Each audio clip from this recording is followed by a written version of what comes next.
It's been for me, dare I say the Q word, a quiet week. The problem's definitely shifted from patients coming into hospital to a general ward and really an ICU, an intensive care problem. That's to do with social distancing, but a number of other reasons, which I'm going to talk about this weekend because I'm back on nights tomorrow. And I thought I'd talk about all the reasons, how this problem's changing in the hospitals. The support on the channel has been overwhelming.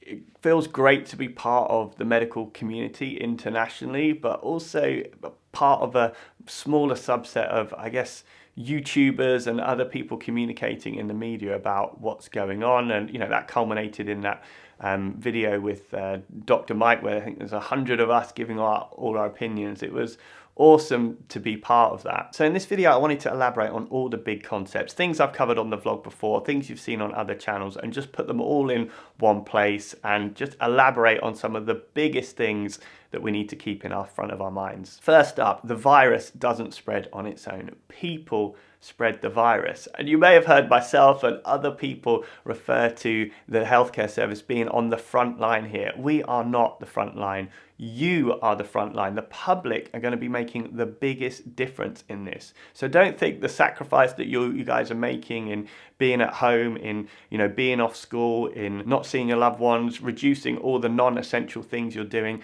Don't think that isn't making an impact. That is making the biggest impact. And you hear all these other problems like ventilators, personal protective equipment, staffing issues. All of those are legitimate problems, but they'll be massively reduced if we manage to reduce the spread of infection. Again, it comes down to you guys. The healthcare system is really the last line of defense. And to protect that last line, we want as slow a spread as possible. So therefore we have capacity for all the people that come in with the virus. So don't for 1 minute think you aren't important in this. You are the most important person in this pandemic. Second up, come to hospital if you're unwell, not just with severe symptoms of COVID-19, but all the other things you'd usually come to the emergency department with. We're seeing loads of people present late with things like heart attacks, strokes, serious infections, complications from their other illnesses that would normally come into hospital, but they're coming in much later and they're having a much worse outcome because of their delayed presentation. And very often these are illnesses we have very good treatments for and ones that are often time critical as well. And I can personally relate to this. The people I'm seeing in the emergency department nowadays are much more complex patients than I'd normally see, and that is because they're presenting late with things that I'd want to see a lot earlier. So yes, if you can manage at home with COVID symptoms, then that's the best place for you. But anything you'd normally come to the emergency department with, then you must still come. On that note as well, please do not come to the emergency department with silly things, or when you're in lockdown, do not do dangerous activities. I'm seeing lots of people with eye injuries through DIY. We're seeing people with things in their bodies that shouldn't be in their bodies. This is not the time to do mad stuff at home. It's the time to take it easy. You got to stay at home, be sensible, protect the healthcare system. Next up, I've heard lots of people talk about the virus not discriminating. Yeah, I get it. Anyone can be affected by this virus, but you're more likely to have complications and you're more likely to die in certain types of people. So in the elderly age group, people with comorbidities, particularly obesity and cardiovascular disease, and also men are more likely to get it as well. And also being a healthcare professional, am I kind of more at risk of getting it? We're still learning about lots of other risk factors and why all these risk factors are associated with the virus. So all these factors I'm talking about are to do with how the virus and the host, so us, interact with each other. But there's also some other huge factors, so the socio-economic factors. We don't live in a fair world. So poor people are much more likely to be affected by the virus and more likely to live in close quarters and spread the virus. They're also going to have a much bigger issue dealing with not having work and suffering from the effects of a quarantine. It's far easier to be in lockdown with your own house and a lovely garden than be stuck in a tiny flat with a large family and having to provide for them. So I feel like we have to understand that although we are all in this together, some people are going to be much more harder hit than this. And it's easy at the moment to be kind of looking after yourselves and looking after your own family and loved ones, we have to keep an eye on everyone else that might be neglected, anyone else struggling along the way. Not just now as we're in the weeks and months where we're really hitting the peak, but also the ramifications to people could last years. This kind of leads on to my next point, that this is a marathon, not a sprint. So if the lockdown ends tomorrow, we do not want people to go crazy. I know what the British people are like.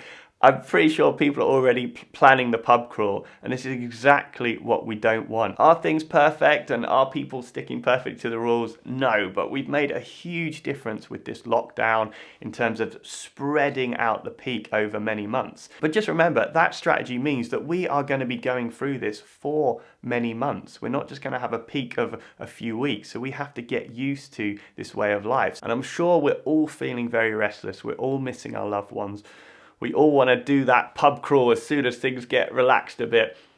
This is not what we should be doing. We need to bear in mind that things are going to be very difficult for the next few months. We're going to have to change the way we think about things. The last thing we want is kind of get on top of things, everyone to relax off, and then get hit hard by a huge second wave of cases and put people's lives at risk. So we've all had to adapt super quickly, and maybe we don't have the best foundations in place, but now is the time to try and invest in getting into a good routine, finding ways to communicate with people, finding ways to work, because this is going to go on over several months. So if we don't have those things in place, we like to be frustrated, maybe break some of the rules, maybe put other people at risk as well. Next up, there is no miracle cure. Yes, we're learning so much about the disease and there are potential treatments being tried out at the moment, but I think at best none of us are expecting them to be a kind of cure that's going to have a huge impact on each individual case. Because this is such a big public health issue, yes, if we do find something that has some small benefit, then it can potentially save a lot of lives, just given the number of people that have it. There's still so much about this disease we don't know in terms of trying to get a very targeted therapy. What we really want is a vaccine, isn't it? And there's lots of positive news about that going into trial and things like that, but we are a long way off that. I think many of us will not benefit from that vaccine. The last thing I want to leave you with is it's okay to be scared. It's okay to be anxious. As a healthcare professional, I see this type of thing all the time, and very often we don't know what's going to happen when someone comes into hospital. And very often we use very scary diagnosis, and we have worries that things might get worse or indications that they are even getting worse. And that is scary for the patient. It's scary for us. But there's only one way around that, and that's just to talk about the things we can do. There's still so much we can do to get on top of this. You have to use those feelings to motivate us to do the best we can in this situation. That will make a huge difference. So it comes down to adhering to the lockdown that's happening in your area, social distancing, washing your hands, not touching your face, using your healthcare system wisely.